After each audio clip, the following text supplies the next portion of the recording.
Good day, folks. This is Greg Judy at Green Pastures Farm. Just showing you our newest addition.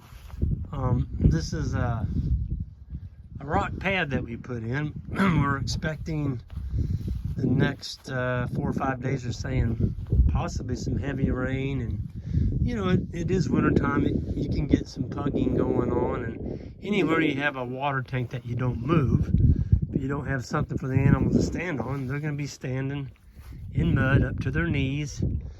I've seen people, some watering points where animals actually dragging their belly on mud trying to get up to get a drink. And folks, you don't want to do that. The boys and I put this in yesterday in about, I don't know, probably took us an hour and a half, 2 hours, something like that. But all it is these are beams that we cut off our sawmill. These are Eastern red cedar. That's very red. They got red centers, so that beam's going to be there a long time. It's not going to rot. And then we also put geotextile fabric. And this is a fabric that we put down underneath that whole pad, and you can buy that at construction sites. Anybody that sells contractor supplies, you can buy that geotextile in 12 and 15 foot wide rolls. If you don't put down that geotextile, you're kind of wasting your time putting that rock down, because the rock will just go right into the soil. Now, you can't put down geotextile if you already have rock on the ground. So let's just say somebody threw a bunch of rock down here like this, and you put this textile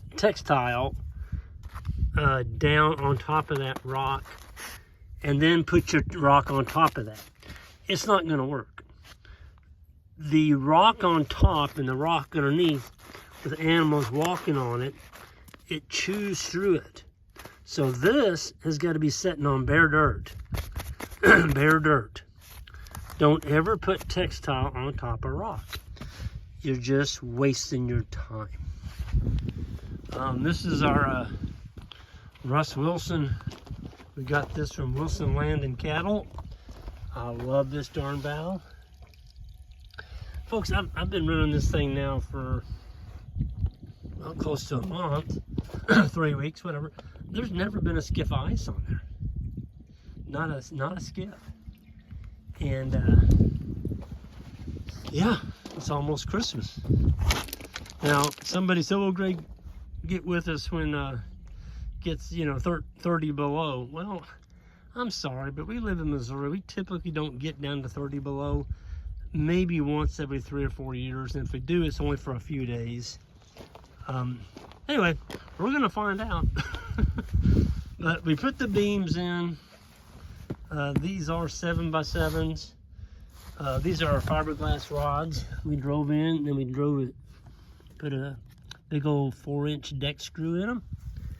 Got 4 of them here along the front, so this beam cannot roll back. Folks, if you're going to put rock around a water point, don't even bother doing it if you don't put some of these in, because the rock is going to do this. It's just going to leave. It's going to get out from the dirt, and it's going to be gone. So I got 7 inches of rock, and I started out, we were just going to, I was just going to run an 8-footer, I'm sorry, a 9-footer across here like this, and just put rock in it. Well, then I got to looking at it, and I'm like, wait a minute, what if we ran it up here like that? And it's kind of cool. It made a shape of an M, which is the owner's last name. I won't tell you the owner's last name, but I can just tell you it starts with an M. That's kind of cool. But we staked it. We staked it all the way around to where those beams cannot move. And then this rock that we use is called 1.5 inch minus. So it goes from 1.5 inch diameter all the way down to dust. This is the same rock that we had left over from building our corral. We had, I don't know how much it's here. We had enough to do this pad, and there's another one up there. I don't have the beams on it yet. But we're gonna get that done too. But see, this has had 21 bulls on it now for 24 hours, and if it rains, folks, I'm not gonna have any mud. I'm not gonna have any mud. I don't have any manure in here yet either. They haven't pooped on here. They probably will, but I don't have a single poop.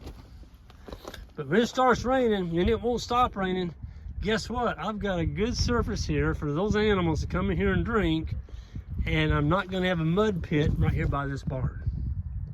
Folks, this is a lease farm.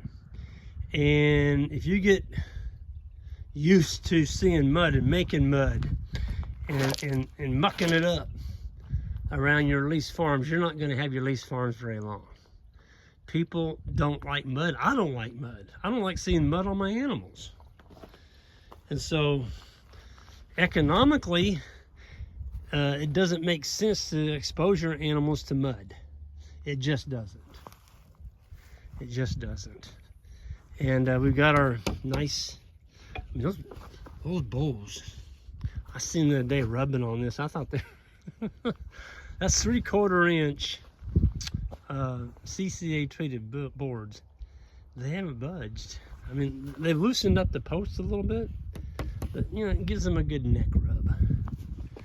But boy, I tell you what, in the morning, it's cold out here, folks. That wind's coming off that north, and it's hitting this, and it's comfortable. You can sit right here on this corner. I did the other morning, and the sun came up, and it was comfortable in here. It's keeping that cold wind off of this water. Somebody said the other day, Greg, why don't you clean out your tank?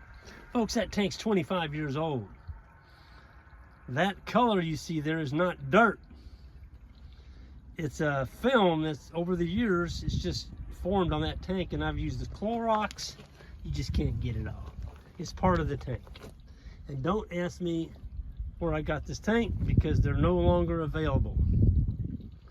But we may be having a source in the future. I got that from Kentucky Grazer Supply. They're out of business.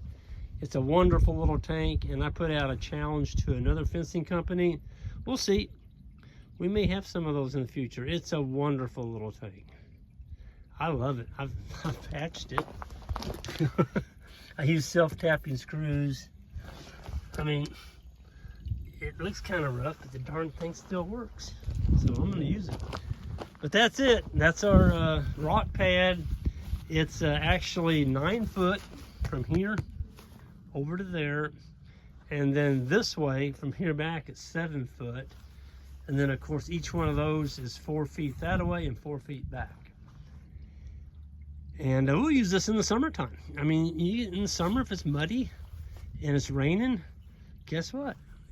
The animals can come up here and get them a drink, and they're on a good solid footing. So folks, just don't get used to keeping your cows in mud, please.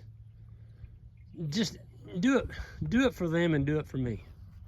Your animals are not healthy when they're subjected to mud. And had some friends that got into some scour issues here not too long ago. You know, they got a lot of mud, and I think that's 90% of it. You get your animals in mud, and you got young calves out there, you're gonna have scours. If you can keep those calves out of the mud, I know it's tough, folks. I know it. I've been in it. When it rains and rains, but you gotta move them. Just keep moving them. Keep them moving, you know? Keep them moving. And you can do it, but it does take management. So I'm going to sign off here, folks. It is a wonderful day here in mid-Missouri. I feel so blessed to be able to spend every day out here in God's great creation. With the animals, the land, the soil, the sunlight, and not stuck in a cubicle somewhere. So those of you all that are stuck in a cubicle, you don't like it, start making your plans. Do something about it. Because it is your life and you only live it once. Don't let somebody rob you of your dream. This was my dream, and I'm living the dream. This is absolutely a gorgeous lifestyle, and I wholeheartedly recommend it to anybody that has the courage and the grit and the work ethic. You can absolutely do this. Folks, have a good one. We'll see you down the road, and hit that subscribe button on the way out.